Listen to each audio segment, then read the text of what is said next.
ဗီဒီယိုရဲ့အစမှာတော့တန်ကြီးတယောက်ပြင်းပြင်းနဲ့လမ်းလျှောက်ထက်လာပါတယ်။နောက်တော့သူကအကီတယောက်နှက်ဆိုးတစ်ကောင်နဲ့ချနေရင်အပြင်းခံနေရတာတွေ့သွားပါတယ်။တန်ကြီးကချင်းစောမန်းမွတ်တောင်းပြီးပြင်းလိုက်ပါတယ်။အကီကအသိစိတ်လွတ်ပြီးကန်းတဘောနှက်ဆိုးဖြစ်ပြောင်းလဲသွားခဲ့ပါတော့တယ်။ပြီးတော့တန်ကြီးကိုစုံထက်လိုက်ပါတယ်။ပြီးတော့အုတ်တိုင်းပေါ်ကိုတက်ပြီးအောက်ကတပည့်ကောင်ရဲ့လက်ကိုထုပစ်လိုက်ပါတယ်။နှက်ဆိုးလဲကြောက်လို့ထွက်ပြေးပါတော့တယ်။နောက်လက်ထဲကနေဒီလိုလွတ်မှထဲနေလားအကီကနောက်တစ်ချက်ပြစ်ပြီးအဆုံးသတ်ပေးလိုက်ပါတယ်။တန်ကြီးကလည်းကောင်းကြီးကိုကန်ထုတ်ပစ်လိုက်ပါတယ်။ပြီးတော့ချင်းနဲ့အကီကိုဆွဲယူလိုက်ပါတယ်။ဒါပေမဲ့သူပဲပြင်းအောင်ခံလိုက်ရပါတယ်။အကီကနောက်ကနေရောက်လာပြီးရှယ်လိုက်ပစ်ပါတယ်။တန်ကြီးကသူ့ရဲ့လက်နဲ့ကထားလိုက်ပါတယ်။ပြီးတော့ချင်းတွေနဲ့ကောင်းဆွဲယူလိုက်ပြီးပစ်လိုက်ပါတယ်။အကီကအေးဆေးပဲဖောက်ခွဲပစ်လိုက်ပါတယ်။တန်ကြီးကမြန်ရောက်လာပြီးလက်ကိုဖြတ်ပစ်လိုက်ပါတယ်။ပြီးတော့နောက်ကနေဘိုက်ကိုထိုးချလိုက်ပါတယ်။အကီကဗိတ်ကန်ပြီးကောင်းနဲ့ပစ်လိုက်တာတန်ကြီးခေါင်းပြုတ်သွားခဲ့ပါတယ်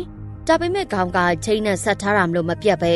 အကီရဲ့ဘိုက်ကိုပဲထိုးချလိုက်ပါတယ်။ပြီးတော့နှစ်ဖက်ခွဲချလိုက်ပြီးလွှင့်ပစ်လိုက်ပါတယ်။အကီကသူ့ရဲ့ခန္ဓာကိုယ်တစ်ပိုင်းကနေကြီးစံတွေအများကြီးထွက်လာပါတယ်။ပြီးတော့လေပေါ်တက်သွားပါတယ်။ပြီးတော့မိုးပေါ်ကိုတက်သွားပါတယ်။အဲ့ဒီအချိန်မှာမြင်လိုက်ရတာကတော့အကီရဲ့နောက်ဆုံးပုံစံကန်းတဘော်ဖြစ်ကိုပြောင်းလဲသွားခဲ့ပါတယ်။ပြီးတော့သူ့ရဲ့ကန်းတွေအများကြီးနဲ့ရှယ်ပစ်ပါတော့တယ်။သူပြစ်နေတာကတော့မြို့ကြီးတစ်ခုလုံးကိုပဲဖြစ်ပါတယ်။တန်ကြီးကလည်းသူ့ရဲ့ final ပုံစံကိုပြောင်းလိုက်ပါတယ်။ပြီးတော့မိုးပေါ်ခုန်သွားရင်းနဲ့သူတို့ကတခြားနေရာကိုရောက်သွားကြပါတယ်။ကန်းတဘော်ကရှောက်သွားရင်းနဲ့ဒေါ်ကြီးရဲ့ကိုရောက်လာပြီးစာရဟတ်တွေနဲ့သွားတွေ့ပါတယ်။အဲ့ဒါနဲ့သူ့ရဲ့လက်ထဲကကန်းတွေကိုတုံးပြီးတော့ရှင်းထုတ်လိုက်တာတကောင်ပဲကြံပါတယ်။စာရဟတ်ကသူ့လက်ထဲအကောင်နဲ့ပြစ်ပါတယ်။ဒါပေမဲ့ဟိုကအေးဆေးပါပဲ။ကန်းတဘော်ပြန်ပြစ်လိုက်တော့ခါတစ်ပိုင်းမရှိတော့ပါဘူး။အောက်ကပေါက်ဆောက်လည်းပြင်းလိုက်ပြီးရှေ့တက်လာပါတယ်။အဲဒီနောက်မှာရောက်လာတဲ့သူကတော့ဂျော်ကြီးပဲဖြစ်ပါတယ်။ဂျော်ကြီးကလည်းနောက်ကနေလိုက်သွားပါတယ်။ကန်းတဘောက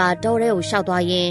upside down ကဘာရဲ့မိတ်ဆာရီနဲ့ထပ်သွားတွေ့ပါတယ်။အစောကလိုပဲသူ့ရဲ့ထောင်ချီတဲ့ကြီးစံတွေပြက်လွတ်ပြီးအကုန်လုံးကိုအဝီစီပို့ပေးလိုက်ပါတယ်။နောက်ဆုံးမှာတန်ကြီးရောက်လာပြန်ပါတယ်။အဲ့ဒါနဲ့ရှေ့ကိုခုန်ကူးသွားခဲ့ပါတယ်။ကန်းတဘောကသွားရင်နဲ့ဝင်းပြင်ကြီးတစ်ခုကိုရောက်လာခဲ့ပါတယ်။အဲ့ဒီအချိန်မှာတန်ကြီးလည်းရောက်လာခဲ့ပါတယ်။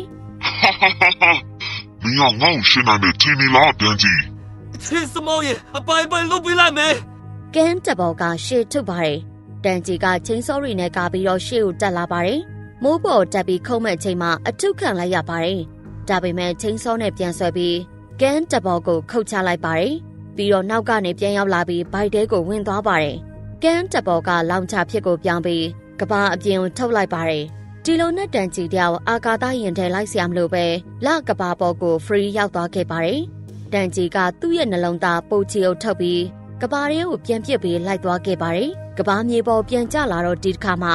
တန်ကြီးကပိုကောင်းမွန်တဲ့ပုံစံတစ်ခုနဲ့ပြန်လာခဲ့ပါတယ်။ဒီကောင်ကမသေးသေးဘူးဟာ။တန်ကြီးကချင်းတောင်ပန်တွေနဲ့ကာလိုက်ပြီးကန်းတဘောကလောင်ချကြီးထုတ်ပြီးတော့ပြစ်လိုက်ပါတယ်။ဒါပေမဲ့ချင်းစောမန်းကပြန်ယူပြီးပြစ်လိုက်တာလက်တစ်ဖက်ဆုပ်သွားခဲ့ပါတယ်။ကန်းတဘောကပါဝါတွေနဲ့ထပ်ပစ်ပါတယ်။ဒါပေမဲ့ပြန်ကာလိုက်တာကြောင့်လက်တစ်ဖက်ပြတ်သွားပြန်ပါတယ်။ဒီလိုနဲ့ချင်းစောမန်းရောက်လာပြီးတော့သူ့ရဲ့ရှင်ဘက်ထဲကလောင်ချနေရာကြီးကိုဆွဲနှုတ်လိုက်ပါတယ်။ပြီးတော့ဘိုက်ထဲကိုဝင်သွားပြီးတော့ကန်းတဘောကိုအဝီစီပို့ပေးလိုက်ရင်ဆက်လန်းလေးအံ့သွားခဲ့ပါတယ်ရှင်။